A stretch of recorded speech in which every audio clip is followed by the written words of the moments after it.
warahmatullahi wabarakatuh. Selamat siang.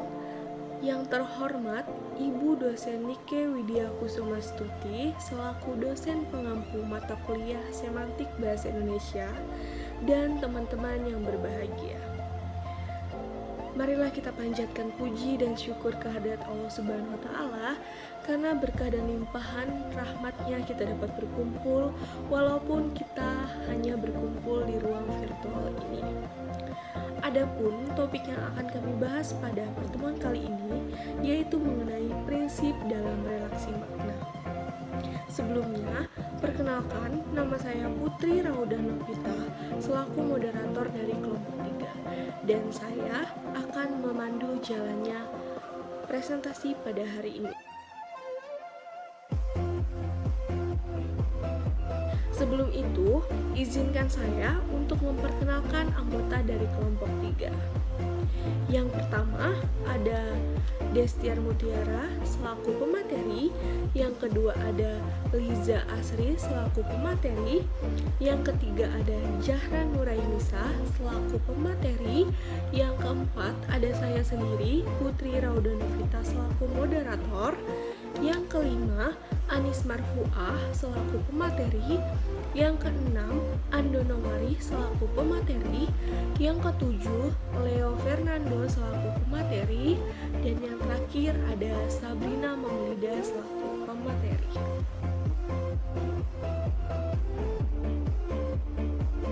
Baiklah, untuk materi yang pertama ini akan disampaikan oleh saya sendiri. Teman-teman tahu bahwa bahasa merupakan sistem komunikasi yang sangat penting bagi manusia. Bahasa merupakan alat komunikasi manusia yang tidak terlepas dari suatu arti atau makna pada setiap perkataan yang diucapkannya. Sebagai suatu unsur yang dinamik, bahasa senantiasa dianalisis dan dikaji dengan menggunakan berbagai pendekatan. Antara lain, yaitu pendekatan makna. Semantik merupakan salah satu bidang linguistik yang mempelajari tentang makna. Nah, di dalam suatu bahasa, hubungan semantik yang terdapat antara satuan bahasa yang satu dengan satuan bahasa lainnya itu disebut dengan relasi makna. Satuan bahasa di sini dapat berupa kata, frasa, maupun kalimat. Hubungan atau relasi kemaknaan ini dapat menyatakan kesamaan makna atau biasa disebut dengan sinonim. Kebalikan makna biasa disebut dengan antonim. Kegandaan makna, polisemi, dan ambiguitas.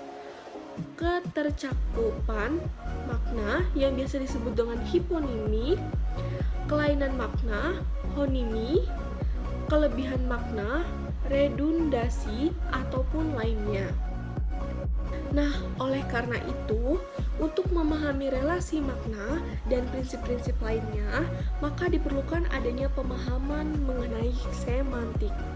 Karena secara lebih rinci, semantik merupakan bidang linguistik yang mempelajari tentang makna.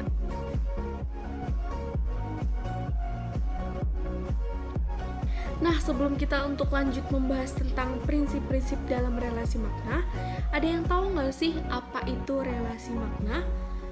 Relasi makna adalah hubungan semantik yang terdapat antara satuan bahasa yang satu dengan satuan bahasa yang lain. Penelitian ini membahas tentang antonim, sinonim, homonim, dan polisemi yang merupakan bagian dari relasi makna tersebut. Makna juga merupakan hubungan antara bahasa dengan dunia luar yang telah disepakati oleh pemakai bahasa tersebut sehingga dapat saling mengerti. Menurut Arini, dalam mengkategorikan relasi makna itu dibagi menjadi 3. Yang pertama ada relasi makna sinonimi, yang kedua ada relasi makna antonimi, dan yang ketiga ada relasi makna ambiguitas. Sedangkan menurut Pateda, membagi relasi makna menjadi ambiguitas, antonimi, hiponimi, homonimi, polisemi, dan sinonim. Dan menurut Suwandi, mengelompokkan relasi makna menjadi sinonimi, antonimi, homonimi, polisemi, hiponimi, ambiguitas, dan redundasi. Sementara itu, makna dibedakan arti. Makna merupakan pertautan yang ada antara satuan bahasa dapat dihubungkan dengan gramatikal. Sedangkan arti adalah pengertian satuan kata sebagai unsur yang dihubungkan. Dijelaskan bahwa makna dibedakan dengan arti. Makna memiliki definisi pertautan yang ada antara unsur-unsur bahasa itu sendiri, terutama kata-kata.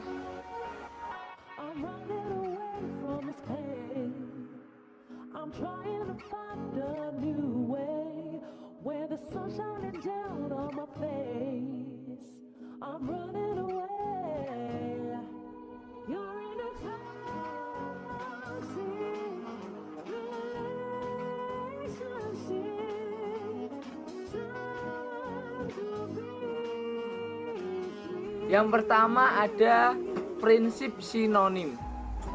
Sinonim atau sinonimi merupakan hubungan semantik yang menyatakan adanya kesamaan makna antara satu satuan ujaran dengan satuan ujaran lainnya.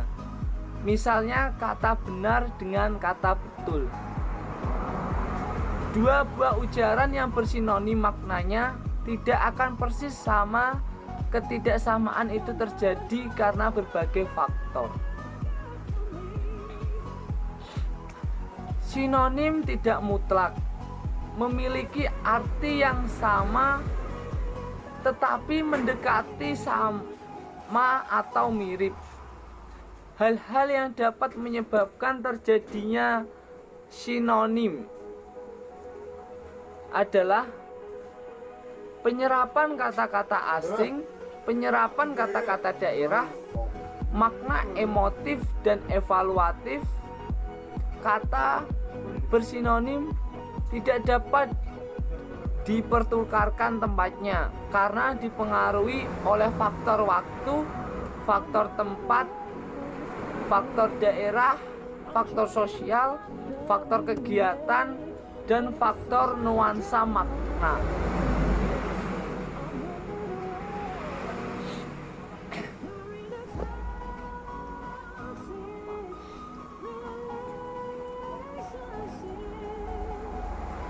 Relasi sinonim ini bersifat dua arah. Maksudnya kalau satu satuan ujaran A bersinonim dengan satuan ujaran B, maka satuan ujaran B itu bersinonim dengan satuan ujaran A. Secara konkret, kalau kata benar dengan betul bersinonim dengan maksudnya kata betul bersinonim dengan kata benar, maka kata benar itu pun bersinonim dengan kata betul. Dua buah ujaran yang bersinonim maknanya tidak akan persis sama. Ketidaksamaan itu terjadi karena berbagai faktor. Selain itu, yang pertama ada faktor waktu. Misalnya faktor waktu itu ada kata hulu balang bersinonim dengan kata komandan. Namun, kata hulu balang memiliki pengertian klasik, sedangkan kata komandan tidak memiliki pengertian klasik. Dengan kata lain, kata hulu balang hanya cocok digunakan pada konteks yang bersifat klasik, padahal kata komandan tidak cocok untuk konteks klasik itu. Contoh lain, kata gempa bersinonim dengan kata stempel, namun Kata kempa juga hanya cocok untuk digunakan pada konteks klasik. Faktor yang kedua ada faktor tempat atau wilayah. Misalnya kata saya dengan kata beta. Dua buah kata bersinonim, namun kata saya dapat digunakan di mana saja. Sedangkan kata beta hanya cocok untuk di wilayah Indonesia bagian timur atau dalam konteks masyarakat yang berasal dari Indonesia, konteks masyarakat yang berasal dari Indonesia bagian timur, misalnya NTT dan lain. Yang ketiga ada faktor keformalan.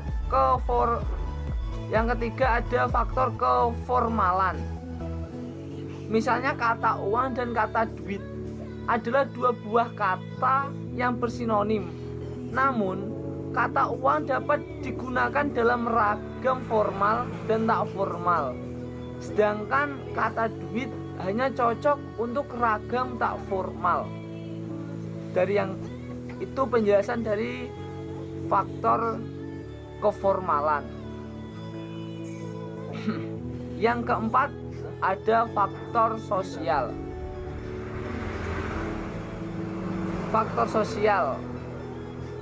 Misalnya kata saya dan aku adalah dua buah kata yang bersinonim, tetapi kata saya dapat digunakan oleh siapa saja dan kepada siapa saja. Sedangkan kata aku hanya dapat digunakan terhadap orang yang sebaya, yang dianggap akrab, atau kepada yang lebih muda dan lebih rendah kedudukan sosialnya. Yang kelima ada bidang kegiatan.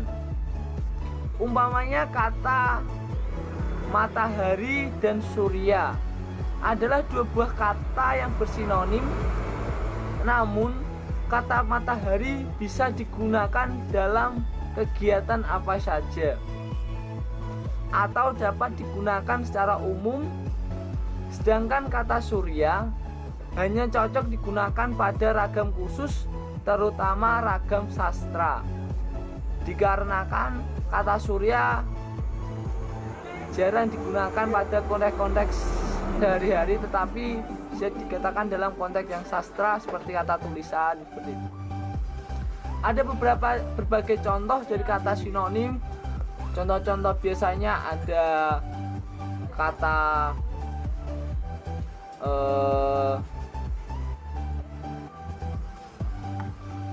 contoh-contoh kata sinonim sangat banyak. Ada abjad atau huruf, adab, etika, ada eksis, adalah, ialah, adat, budaya, adil, setara, agama, religi, berhasil, sukses, bersama, seiring, dan masih banyak lagi contoh-contoh sinonim. Baik, selanjutnya ada antonimi. Di sini secara terminologi tradisional menjelaskan bahwa antonimi merupakan kata-kata yang berlawanan makna. Nah, relasi jenis makna ini yaitu butir leksikal yang memiliki ciri semantik bersama, namun juga memperlihatkan kontras makna dan bahkan perlawanan makna. Keberlawanan makna dirumuskan sebagai kontras makna yang bersifat polar dan dapat mengenai kualitas atau jumlah, keadaan, waktu, ruang atau tempat, bahkan gerakan. Pandangan ini meskipun belum memuaskan, karena kata mungkin berlawanan makna dalam cara yang berbeda-beda, dan beberapa kata tidaklah berlawanan makna, serta beberapa kata tidaklah berlawanan dengan secara jelas. Namun, cukup bermanfaat untuk mengidentifikasi berbagai jenis hubungan makna dengan menggunakan penanda yang lebih umum. Oleh karena itu, pengertian yang mungkin lebih bermanfaat untuk keberlawanan semantik daripada antonimi sebenarnya adalah pengertian inkompatibilitas atau eksklusi makna.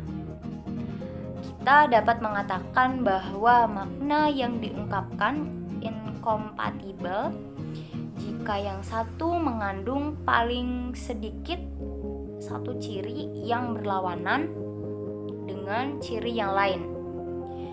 Hubungan yang dimaksud adalah antonim sederhana.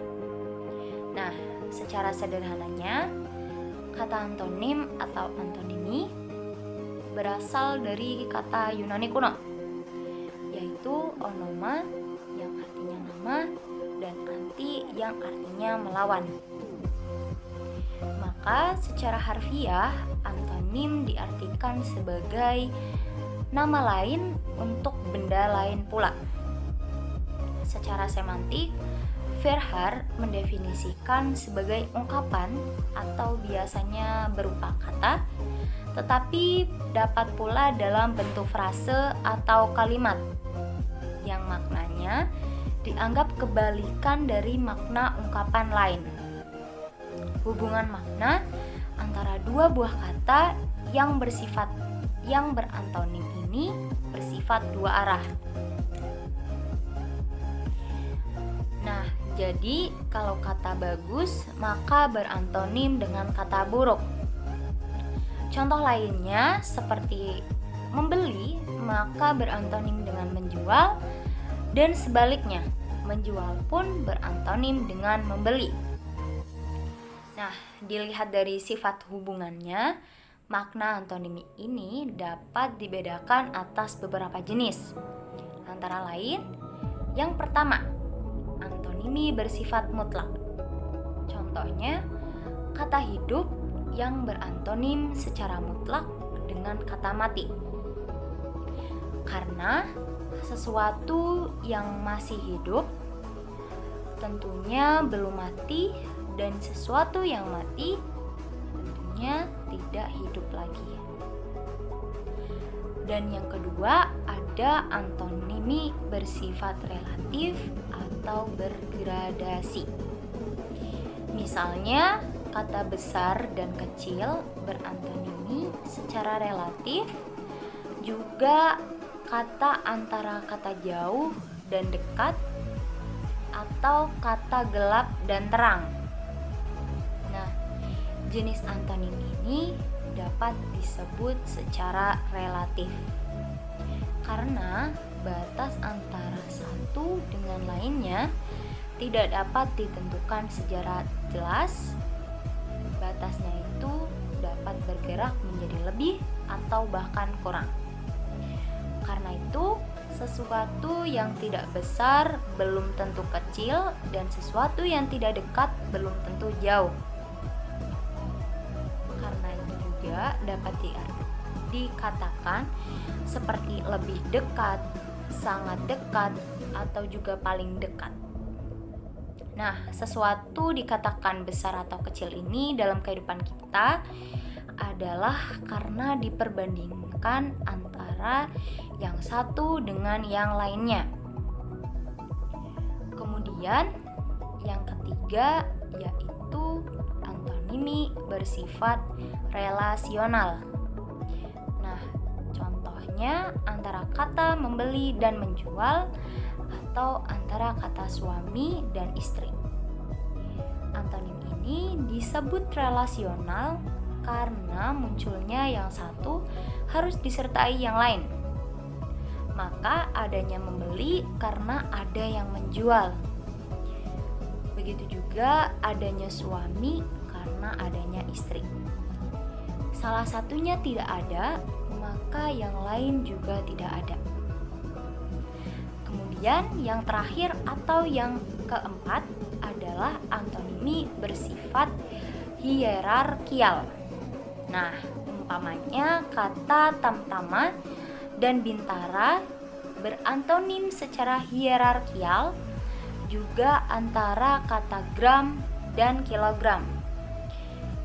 Antonimi ini disebut bersifat hierarkial karena kedua satuan ujaran yang berantonim itu berada dalam satu garis jenjang atau hierarki.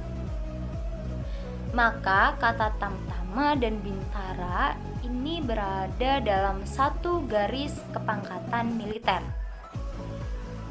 Serta kata gram dan kilogram berada dalam satu garis jenjang sebagai ukuran timbangan. Dari penjelasan di atas atau penjelasan tersebut, dapat kita lihat bahwa beberapa jenis antonim ini sama halnya dengan sinonim, yaitu tidak bersifat mutlak. Itulah sebabnya dalam batasan di atas hanya dianggap kebalikan, bukan mutlak berlawanan. Polisemi. Sebuah kata dapat disebut sebagai polisemi apabila mempunyai makna lebih dari satu. Polisemi sendiri memiliki pengertian, yakni relasi makna suatu kata yang memiliki makna lebih dari satu atau kata yang memiliki makna berbeda-beda tetapi masih dalam satu arti. Menurut Suwandi, polisemi adalah kata yang mengandung makna lebih dari satu atau ganda. Contohnya, misal, kata kepala dapat diartikan menjadi beberapa makna. Di antaranya seperti yang pertama, bagian tubuh manusia. Seperti pada contoh kalimat, kepalanya terluka kena pukulan kayu. Yang kedua, ketua atau pemimpin. Seperti pada contoh kalimat, kepala sekolah itu bukan tetangga saya. Yang ketiga, sesuatu yang berada di atas. Seperti pada contoh kalimat, kepala surat biasanya diisi nama kantor. Yang keempat, sesuatu yang berbentuk bulat. Seperti pada contoh kalimat, kepala jarum itu terbuat dari plastik. Yang kelima, bagian sangat penting. Seperti pada contoh kalimat, yang biasanya duduk di kepala meja, itu tentu orang penting. Dalam polisemi, makna pertama yang biasanya didaftarkan di dalam sebuah kamus adalah makna sebenarnya, makna leksikal, makna denotatif, atau makna konseptual. Dan yang lain merupakan makna-makna yang dimiliki oleh sebuah kata itu terdiri dari sejumlah komponen yang disebut sebagai komponen makna yang membentuk secara keseluruhan makna kata itu. Komponen makna dapat dianalisis, disebutkan satu persatu berdasarkan pengertian-pengertian yang dimiliki. Oleh karena itu, makna pada sebuah kata yang polisemi ini masih berkaitan dengan antara satu dengan yang lainnya. Apabila kita kembali ke contoh kepala di atas, maka dapat dikatakan bahwa makna leksikalnya atau denotatifnya. Makna pada kata kepala sekolah adalah karena kepala tersebut pada manusia yang mempunyai fungsi penting. Tanpa kepala, manusia tidak bisa hidup, tapi tanpa kaki, manusia dapat hidup. Makna kata kepala surat adalah karena kepala terletak di sebelah atas. Makna pada kata kepala jarum adalah karena kepala itu terbentuk bulat. Dan makna kata pada kepala meja adalah karena kepala merupakan bagian penting dan terhormat. Penyebab munculnya polisemi. Yang pertama ada pergeseran pemakaian. Pergeseran pemakaian disebabkan karena luasnya pemakaian bahasa. Pergeseran makna yang belum terlalu jauh, kemungkinan penutur atau peneliti bahasa masih dapat mengenali hubungan makna yang baru dengan makna primernya. Pergeseran makna yang terlalu jauh menyulitkan penutur untuk mengidentifikasi makna yang baru dengan makna primernya, sehingga tidak menutup kemungkinan kata-kata berpolisemi itu akan menjadi pasangan berhomonim. Yang kedua, spesialisasi dalam lingkungan sosial. Dalam lingkungan sosial seringkali terdapat kata-kata yang maknanya khas, yang berbeda maknanya di dalam penggunaannya. Yang ketiga, ada bahasa figuratif. Yang keempat, ada pengaruh bahasa asing. Masuknya konsep-konsep asing seringkali pula mengakibatkan perubahan makna kata-kata bahasa yang dipengaruhinya. Perbedaan antara polisemi dan homonim. Yang pertama, jika polisemi bersumber dari satu kata saja, sedangkan homonim bersumber dari dua kata atau lebih. Yang kedua, jika polisemi maknanya masih berhubungan atau berdekatan, sedangkan homonim maknanya tidak berhubungan. Yang ketiga, jika polisemi di dalam kamus didaftar sebagai satu entry, sedangkan homonim dalam kamus didaftar sebagai entry yang berbeda. Yang keempat, jika polisemi ditulis mendatar, sedangkan homonim ditulis secara ventrikal. Materi selanjutnya adalah materi homonim. Homonim adalah dua buah kata atau satuan ujaran kebetulan yang bentuknya sama, maknanya tentu saja berbeda. Hal ini dikarenakan masing-masing merupakan kata atau bentuk ujaran yang berbeda. Misalnya, yang pertama pada kata pacar yang bermakna inai dan kata pacar yang bermakna kekasih. Yang kedua adalah antara kata bisa yang bermakna racun ular dan kata bisa yang bermakna sanggup. Dan juga antara kata mengurus yang berarti mengatur dan kata mengurus yang berarti menjadi urus.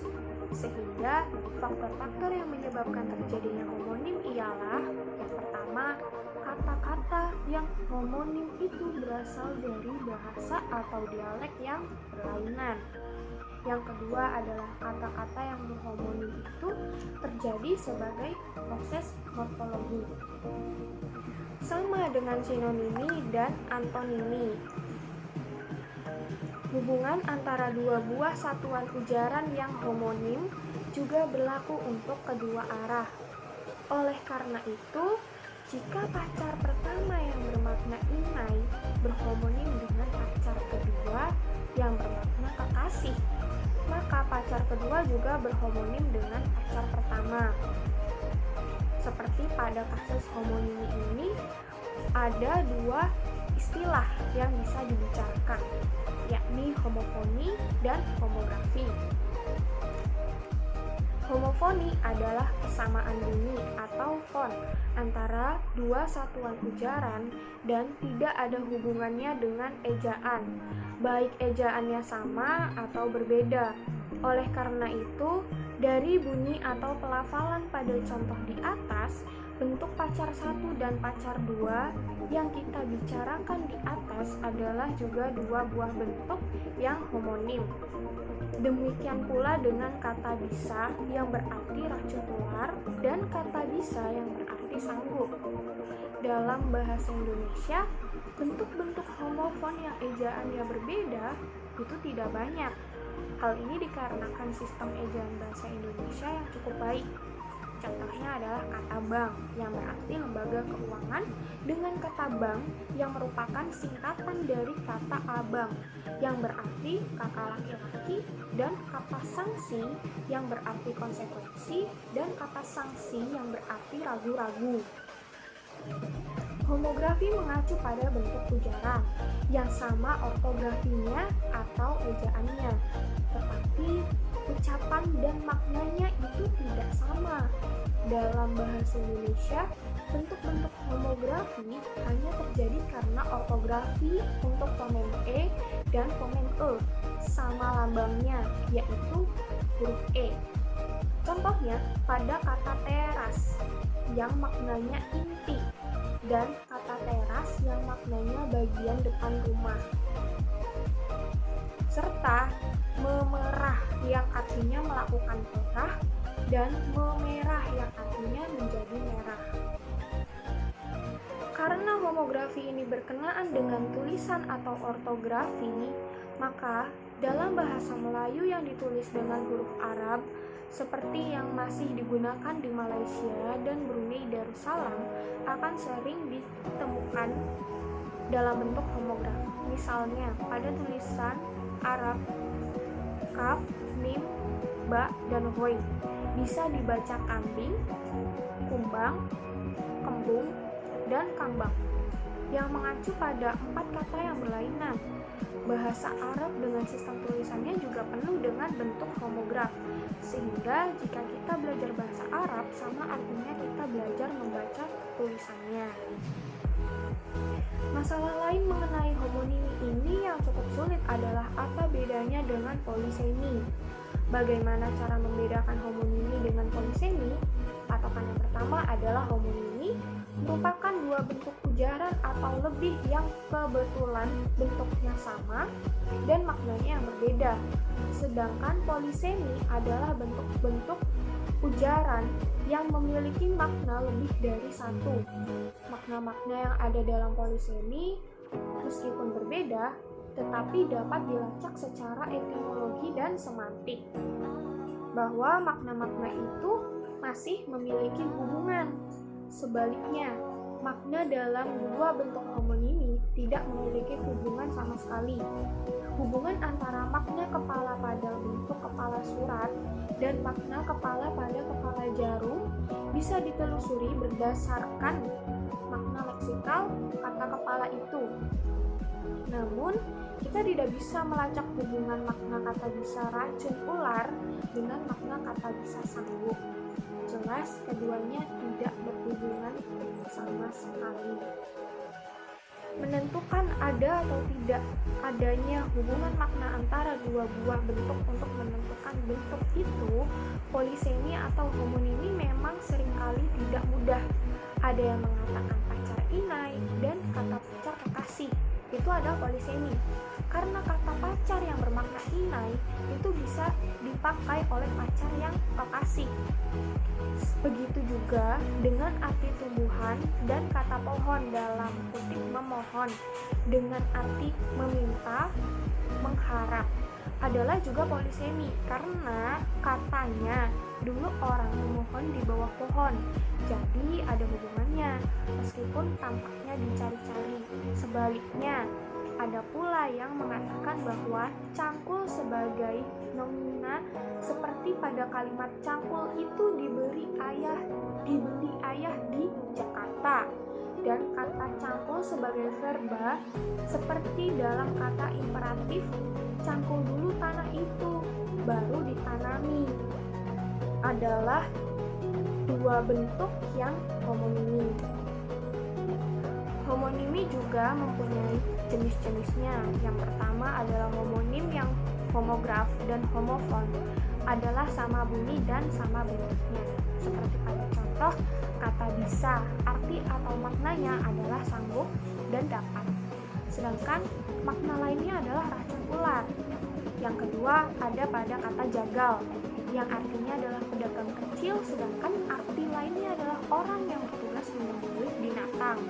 Yang ketiga adalah pada kata padan, yang artinya adalah banding, batas, janji, curang, dan layar. Selanjutnya Ada homonim yang tidak homograf tetapi homofon, adalah bentuknya sama tetapi bunyinya juga sama. Contoh, pada kata bang, arti atau maknanya adalah bentuk singkatan dari abang.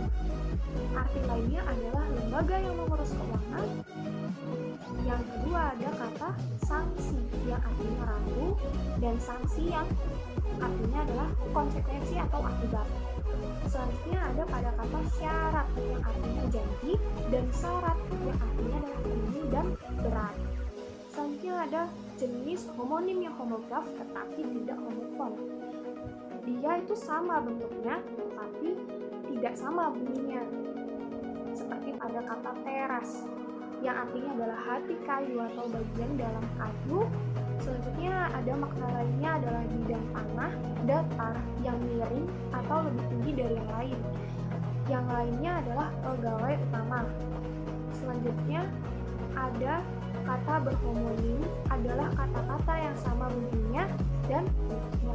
Seperti pada contoh kata bisa yang artinya dapat atau sanggup, dan bisa yang artinya adalah racun.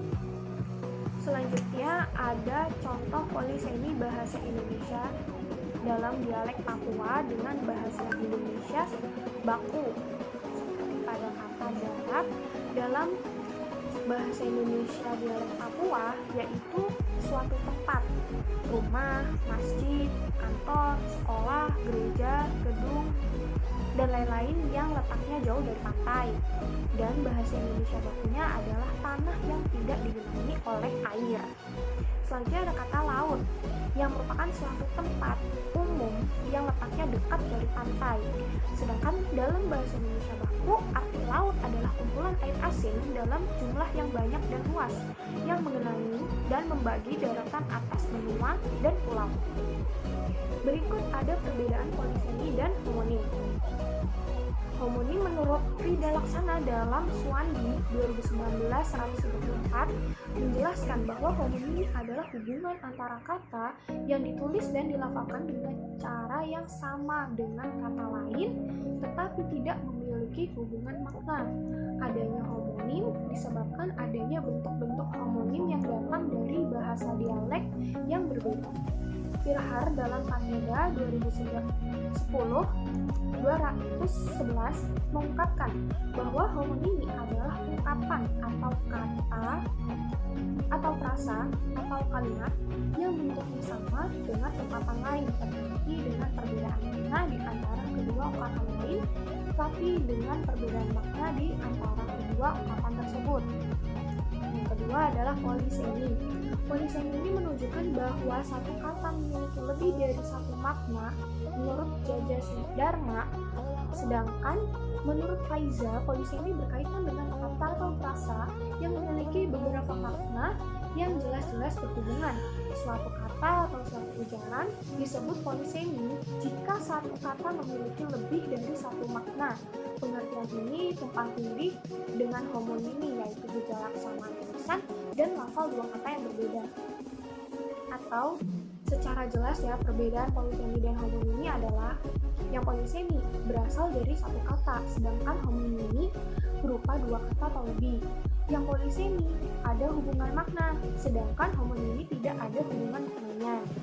Yang terakhir adalah polisemi digunakan secara konotatif kecuali kata induknya, sedangkan homonimi digunakan secara denotatif. Ya, selanjutnya di sini saya ingin menjelaskan salah satu relasi makna, yaitu hiponimi. Hiponimi ini termasuk ke dalam kategori prinsip inklusi, yang dimana prinsip ini menjelaskan bahwa makna satu kata mencakup beberapa makna kata lain. Hiponimi merupakan hubungan semantik antara sebuah bentuk ujaran yang maknanya tercakup dalam makna bentuk ujaran yang lain. Contohnya, Januari, Februari, Maret, April itu merupakan hiponim dari kata bulan. Kelas atas disebut hipernim, contohnya ikan. Ikan hipernimnya tongkol, gabus, lele, atau teri. Contoh lain ada mawar, melati, anggrek, ros, dan tulip. Semuanya itu disebut bunga. Kata mawar misalnya memiliki hubungan ciri dengan melati, dahlia maupun kenanga, sehingga kumpulan kata yang memiliki hubungan ciri tersebut dapat diberi julukan umum, yaitu bunga. Sejumlah kata yang memiliki hubungan atau kemiripan ciri referensi itu disebut subordinat, sedangkan julukan yang memerankan itu disebut superordinat. Oleh karena itu, hubungan antara mawar dengan bunga disebut hiponim. Contoh lain ada, contoh lainnya yaitu misalkan antara kata merpati dan kata burung. Di sini kita lihat makna kata merpati tercakup dalam makna kata burung. Kita bisa mengatakan merpati adalah burung, tetapi burung bukan hanya merpati. Bisa juga burung cendrawasih, burung hantu, atau burung yang lainnya. Oleh karena itu, kalau misalkan kita gambarin dalam lingkaran besar, contohnya lingkaran besar itu kita namain burung.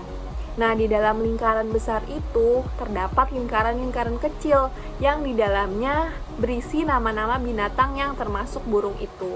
Contohnya ada merpati, cendrawasih, atau burung hantu, burung tekukur, burung perkutut.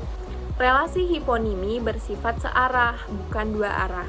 Sebab kalau merpati berhiponim dengan burung, maka burung bukan berhiponim dengan merpati, melainkan berhipernim. Dengan kata lain, kalau merpati adalah hiponim dari burung, maka burung adalah hipernim dari merpati. Ada juga yang menyebut burung adalah superordinat dari merpati. Tentu saja dari burung tekukur juga, dari burung cendrawasih, dan dari jenis burung lainnya. Hubungan antara merpati dengan burung cendrawasih dan jenis burung lainnya itu disebut kohiponim dari burung.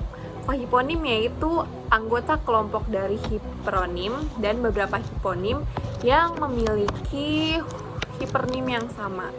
Dilihat dari segi yang lain, masalah hiponimi dan hipernim ini sebenarnya tidak lain dari usaha untuk membuat klasifikasi terhadap konsep akan adanya kelas-kelas generik dan spesifik.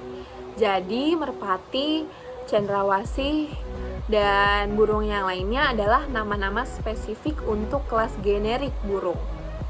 Begitu juga mawar, melati, dan anggrek adalah nama-nama spesifik untuk kelas generik bunga. Kemudian karena dalam penyusunan klasifikasi ini, kita berusaha mengelompokkan bentuk-bentuk ujaran yang secara semantik menyatakan generik dan spesifik. Maka ada kemungkinan sebuah bentuk ujaran yang merupakan generik dari sejumlah bentuk spesifik akan menjadi nama spesifik dari generik yang lebih luas lagi. Misalnya, burung yang menjadi generik atau hipernim atau superordinat dari merpati, cendrawasih, tekukur, perkutut, dan jenis burung yang lainnya akan menjadi hiponim dari unggas. Lalu, unggas yang merupakan hipernim dari burung, itik atau ayam dan angsa akan menjadi hiponim pula dari generik yang lebih besar, yaitu binatang. Nah, contoh lain misalkan merpati dan cendrawasih adalah hiponim dari burung. Maka, apa nama hubungan antara jendela dan pintu terhadap rumah? Nah, dalam masalah ini perlu dilihat adakah persamaan hubungan antara pintu terhadap rumah dengan merpati terhadap burung. Tampaknya hubungan itu tidak sama. Kalau merpati dengan cendrawasih adalah burung atau sejenis burung, maka pintu dan jendela bukanlah rumah ataupun sejenis rumah. Jendela dan pintu hanyalah bagian atau komponen dari rumah. Nah, ini namanya disebut partonimi. Nah, hiponim dan hipernim terkait satu sama lain. Hiponim merupakan kata atau frasa yang maknanya terdapat dalam kata atau frasa yang sifatnya lebih umum. Kata yang bersifat lebih umum inilah yang disebut sebagai hipernim. Secara lebih singkat dapat disebut bahwa hipernim merupakan suatu kategori dan anggota dari kategori tersebut, yaitu hiponim.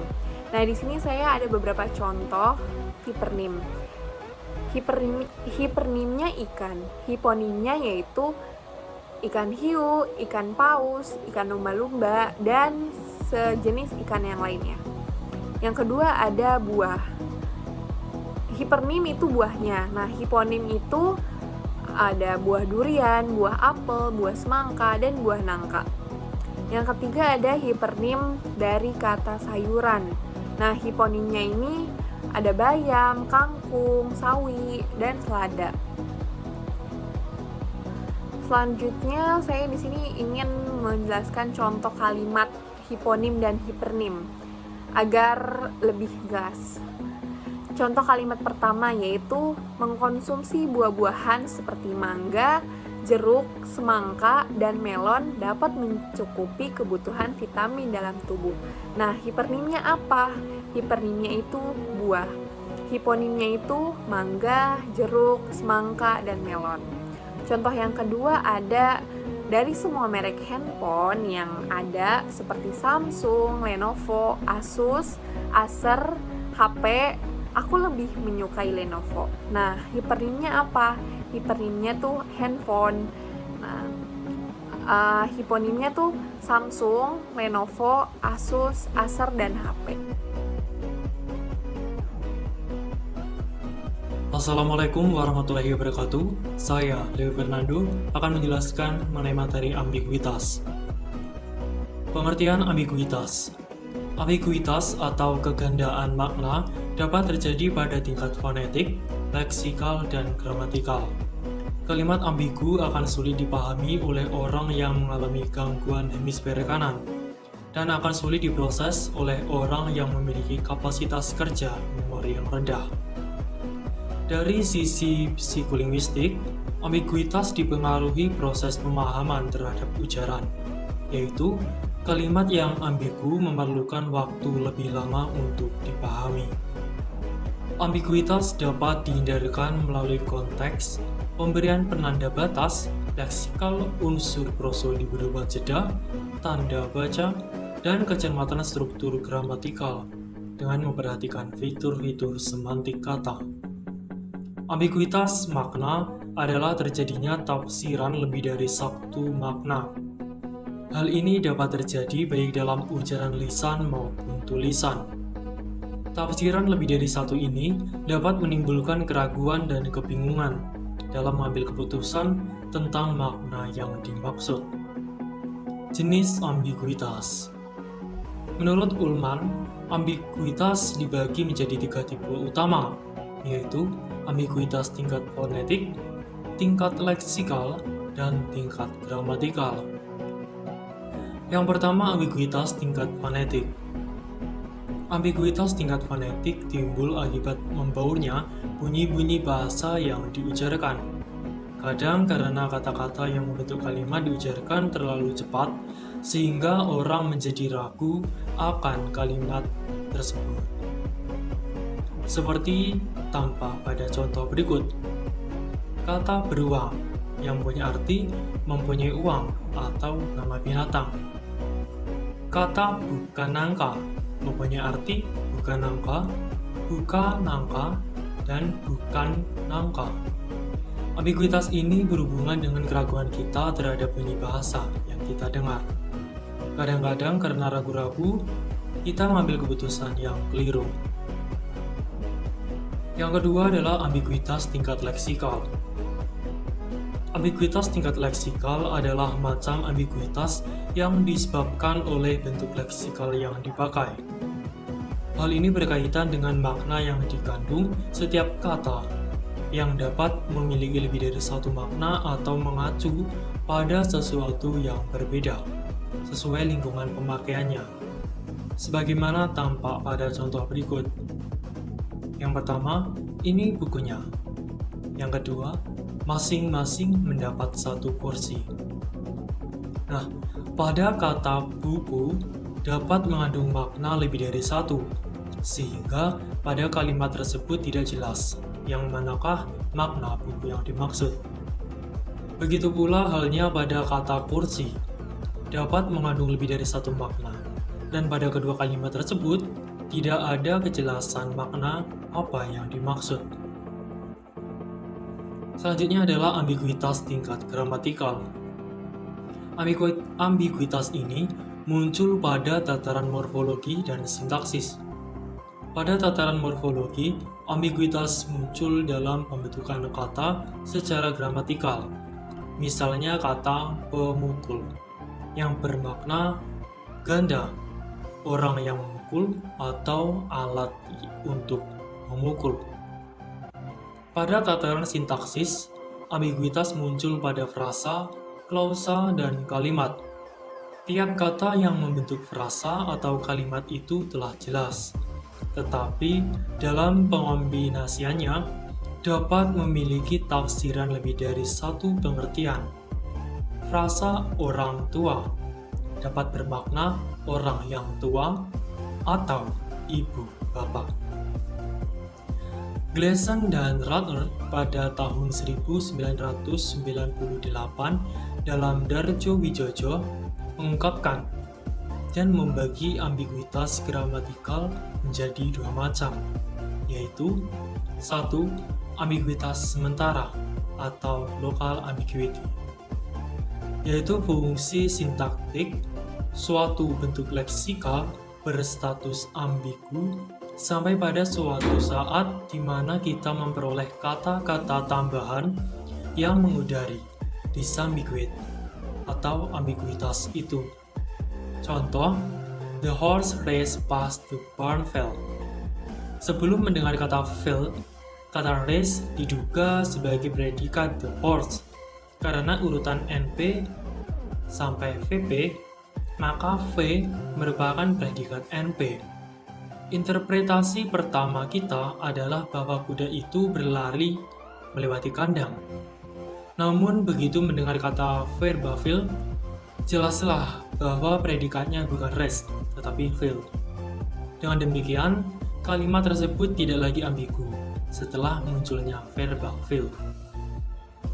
Yang kedua adalah ambiguitas abadi atau standing ambiguity, yaitu kalimat yang tetap ambigu walaupun telah sampai pada kata terakhir. Contoh, the shooting of the hunter was terrible.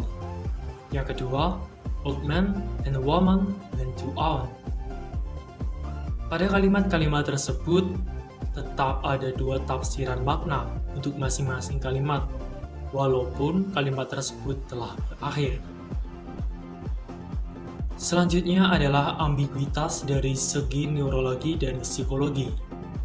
Faktor neurologis merupakan faktor yang juga sangat penting dalam penguasaan bahasa. Proses berbahasa ini dikendalikan oleh otak yang merupakan pengatur dan pengendali gerak semua aktivitas manusia.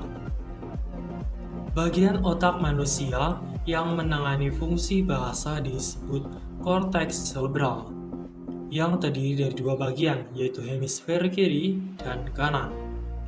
Kedua hemisfer ini dihubungkan oleh korpus callosum yang mengintegrasikan dan mengkoordinasikan kerja kedua hemisfer tersebut. Pada mulanya, melalui berbagai penelitian dan tes yang dilakukan para ahli, Wada, Kimura, dan lain-lain, dinyatakan bahwa hemisfer kiri bertanggung jawab dalam pengelolaan bahasa. Namun, perkembangan terakhir menunjukkan bahwa hemisfer kanan pun turut bertanggung jawab dalam penggunaan bahasa walaupun tidak seintensif hemisfer kiri. Hal ini didapati pada orang-orang yang terganggu hemisfer kanannya, yaitu antara lain kemampuan mengurutkan peristiwa sebuah cerita menjadi kacau, kesukaran menarik inferensi, kesukaran memahami metafora atau sarkasme, dan tidak dapat memahami kalimat yang ambigu. Dari uraian tersebut, tampak bahwa kesulitan mendeteksi kalimat yang ambigu dapat berkaitan dengan faktor neurologis, terutama hemisfer kanan. Pada kondisi otak yang normal, kedua hemisfer tidak mengalami kerusakan. Ambiguitas berkaitan dengan kerja memori leksikal manusia. Dari Max Planck Institute of Cognitive Neuroscience, menyatakan bahwa kalimat yang ambigu sulit diproses oleh orang yang memiliki kapasitas kerja memori yang rendah. Dari sudut psikolinguistik, ambiguitas dipengaruhi oleh komprehensi yang berkaitan dengan pemahaman atas ujaran. Pemahaman terhadap kalimat yang ambigu memerlukan waktu yang lebih lama untuk diproses. Hal ini terjadi karena pendengar menerka makna tertentu. Tetapi ternyata tertakaan itu tidak benar, sehingga harus mundur kembali untuk memproses ulang seluruh interpretasi dia. Berbagai penelitian dilakukan antara lain oleh McKee, Voss, dan Garrett yang membuktikan bahwa ambiguitas mempengaruhi terhadap pemahaman. Melalui analisis reaction times atau RT, terhadap kalimat ambigu didapati hasil bahwa kalimat ambigu memperlambat proses pemahaman dibandingkan dengan kalimat yang tidak ambigu. Voss dan Jenkins bahwa mengaitkan proses pemahaman terhadap kalimat ambigu ini dengan konteks yang netral dan bias. Selanjutnya adalah pemecahan masalah ambiguitas. Dalam berbagai macam ambiguitas manapun, yang memegang peranan sangat penting adalah konteks. Dari konteks itulah kita dapat menentukan makna yang dimaksud, sehingga ambiguitas dapat dihilangkan. Konteks kalimat pun dapat menghilangkan ambiguitas. Misalnya, bila kata kursi diujarkan pada pemilihan anggota dewan masing-masing partai mendapat 1 kursi. Jelaslah acuan makna kursi dalam kalimat itu yaitu kedudukan. Pemberian penanda batas dapat pula menghindarkan ambiguitas, antara lain penanda batas 1. Leksikal, seperti pada contoh guru baru datang. Guru baru datang, guru itu baru datang. Yang kedua, unsur prosodi berupa jeda dalam beragam lisan, sehingga klausa itu menjadi guru baru datang, guru baru datang. Begitu pula dengan kalimat bahasa Inggris, they are boiling hands, yang melalui jeda dalam pengucapan dapat dipahami maksudnya, apakah they are boiling hands ataukah they are broiling hands. Namun terdapat pula struktur gramatikal yang ambiguitasnya tidak dapat diatasi melalui jeda, seperti kalimat bahasa Inggris berikut, the chicken is ready to eat. Untuk menghindari ambigu, kalimat tersebut dapat diparafrase secara leksikal sebagai berikut. The chicken is ready to eat something. The chicken is ready to be eaten. Yang ketiga, tanda baca dalam beragam tulis. Misalnya, buku sejarah baru. Buku sejarah baru, yang berarti yang baru adalah buku sejarah. Selanjutnya, buku sejarah baru, yang berarti buku tentang sejarah baru. Ambiguitas pun dapat dihindarkan melalui kecermatan struktur gramatikal, termasuk pula dengan memperhatikan fitur-fitur semantik kata atau lekson. Sebagai contoh ambiguitas frasa dari C.A. Mes, lukisan Yusuf. Struktur frasa ini memiliki interpretasi lukisan itu milik Yusuf. Lukisan itu karya Yusuf. Lukisan itu menampilkan wajah Yusuf. Interpretasi-interpretasi tersebut muncul karena fitur-fitur makna inherent yang dimiliki lekson Yusuf, yaitu manusia yang berpotensi pemilik sehingga menimbulkan interpretasi. B. Pelaku yang memunculkan interpretasi. C. Objek yang memunculkan interpretasi. Yang terakhir adalah kesimpulan. Ambiguitas dapat terjadi pada tingkat fonetik, pengucaran yang terlalu cepat, leksikal atau setiap kata dapat memiliki lebih dari satu makna, dan tingkat gramatikal pada tataran morfologi dan sintaksis. Dari sisi neurologi, kalimat ambigu akan sulit dipahami oleh orang yang mengalami gangguan hemisfer kanannya. Pada kondisi otak yang tidak mengalami gangguan, kalimat ambigu akan sulit diproses oleh orang yang memiliki kapasitas kerja memori yang rendah. Menurut psikolinguistik, ambiguitas dipengaruhi oleh proses pemahaman terhadap suatu ujaran. Kalimat yang ambigu memerlukan waktu yang lebih lama untuk dipahami dibandingkan dengan kalimat yang tidak ambigu. Ambiguitas dapat dihindarkan antara lain melalui konteks, situasi dan kalimat, pemberian penanda batas, leksikal unsur prosodi berupa jeda, tanda baca, dan kecermatan struktur gramatikal dengan memperhatikan pula fitur-fitur semantik kata.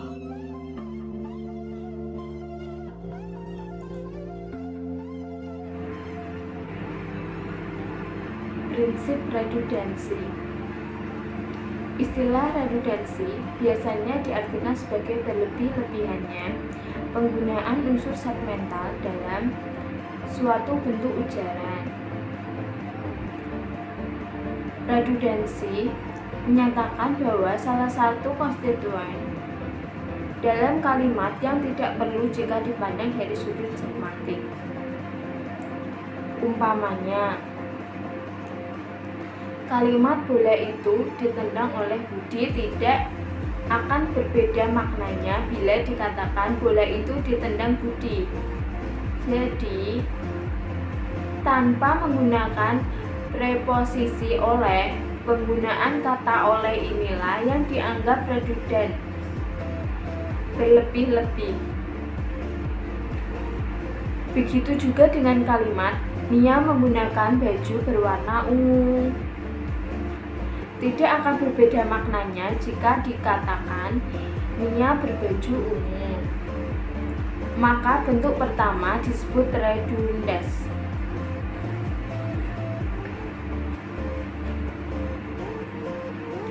Terlalu berlebih-lebih dalam menggunakan kata-kata redundansi, bahasa Inggrisnya redundancy. Sedangkan bahasa Indonesianya redundant. Sering dipakai dalam linguistik modern untuk menyatakan bahwa salah satu konstituen dalam kalimat tidak perlu bila dipandang dari sudut semantik. Contoh,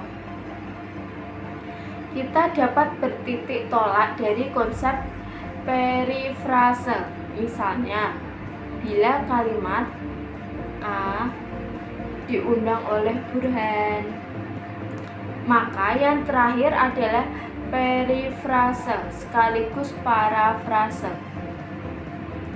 Dari kalimat pertama, perbedaan di antaranya hanya terletak pada penggunaan konstituen oleh. Pengertian redundansi menurut para ahli.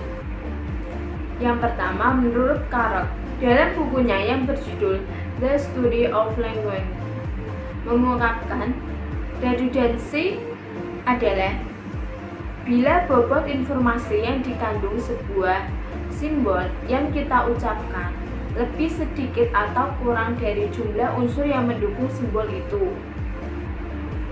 Atau dapat juga diartikan bila ada perbedaan antara kapasitas dari sebuah ucapan dengan informasi yang didukungnya. Misalnya, untuk memberikan suatu informasi cukup dengan 8 kata, tetapi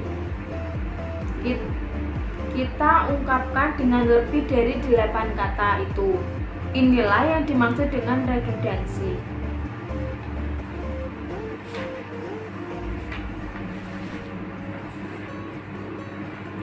Yang kedua yaitu menurut Khair menyebutkan redundansi adalah berlebih-lebihannya penggunaan unsur segmental dalam satu bentuk ujaran. Ukuran untuk menyatakan suatu kata itu disebut redundan atau tidak adalah berubahlah informasi yang terkandung dalam suatu ujaran. Apabila kata tersebut dihilangkan, bila informasi tersebut tidak berubah, makna kata tersebut masih termasuk dalam kategori redundan. Yang ketiga yaitu menurut Parera yang mengistilahkan redundansi sebagai kelewahan yang derajat kelebihan informasi yang dikandung oleh sebuah bahasa atau butir-butir bahasa yang diperlukan agar informasi itu dipahami. Bahasa memang banyak mengandung unsur-unsur yang lewat dalam memberikan informasi yang diperlukan. Jika seseorang mengatakan banyak buku-buku, bentuk ulang buku-buku dianggap lewat karena kata banyak sudah mengandung makna plural. Alat-alat yang dipakai misalnya penggunaan kata atau dalam bahasa Inggris penggunaan ciri-ciri gramatikal seperti persesuaian jumlah, kelimpahan, berkorelasi dengan frekuensi munculnya suatu unsur. Misalnya, penggunaan klase memberikan informasi yang lebih kurang dari pemakaian unsur-unsur yang jarang dan membantu melawan gangguan. Jadi, makin banyak interferensi dalam amanat, makin diperlukan kelimpahan. Secara semantik, masalah redundansi sebetulnya tidak ada. Sebab, salah satu prinsip dasar semantik adalah bila bentuk berbeda, maka makna pun akan berbeda. Penggunaan unsur bahasa yang tidak perlu dalam suatu tuturan atau tulisan sebenarnya boleh ditinggalkan atau tidak digunakan sepanjang tidak mengganggu dan mengurangi makna atau informasi yang disampaikan.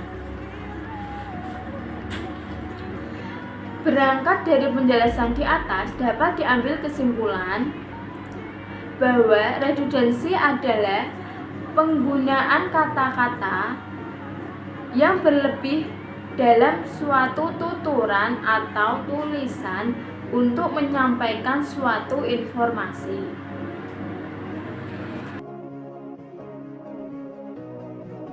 Baiklah, terima kasih kepada teman-teman yang sudah memaparkan materinya dengan sangat baik. Dari yang sudah dipaparkan tadi, dapat kita simpulkan bahwa relasi makna adalah hubungan semantik yang terdapat antara satuan bahasa yang satu dengan satuan bahasa lainnya. Satuan bahasa di sini dapat berupa kata, frasa, maupun kalimat. Dalam relasi makna terdapat 7 prinsip. Di antaranya yaitu yang pertama ada prinsip sinonim. Sinonim atau sinonimi merupakan hubungan semantik yang menyatakan adanya kesamaan makna antara satuan ujaran dengan satuan ujaran lainnya. Misalnya, kata benar dan kata betul. Yang kedua, ada prinsip antonimi. Secara sederhananya, kata antonim atau antonimi berasal dari Yunani kuno, yaitu onoma, yang artinya nama, dan anti, yang artinya melawan. Kemudian yang ketiga, yaitu ada prinsip polisemi. Polisemi adalah kata yang mengandung makna lebih dari satu atau ganda. Kemudian yang keempat ada prinsip homonim atau homonimi. Homonim atau homonimi adalah dua buah kata atau satuan ujaran kebetulan yang bentuknya sama. Maknanya tentu saja berbeda karena masing-masing merupakan kata atau bentuk ujaran yang berbeda.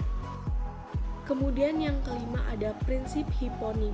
Hiponim ialah hubungan semantik antara sebuah bentuk ujaran yang maknanya tercakup dalam makna bentuk ujaran lain.